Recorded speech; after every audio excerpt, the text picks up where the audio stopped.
If you want to add a text to photos on Google Pixel 10, first of all, we have to open the Photos app.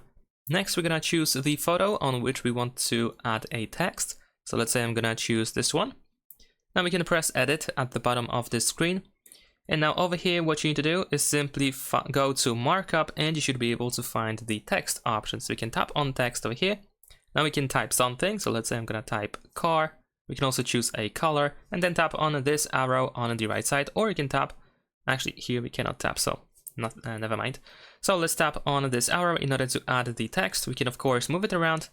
We should be able to resize it if I remember correctly. Yeah, so we need to use 2 fingers in order to spread it apart or put it together in order to change the size. You can also rotate the text as well.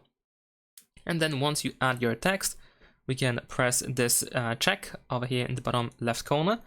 There is also the highlighter and pen if you want to quickly switch between them. And let's actually close this. Let's apply the text and let's save as copy at the top. And there we go. That's pretty much it. Thanks for watching. Leave a like and subscribe.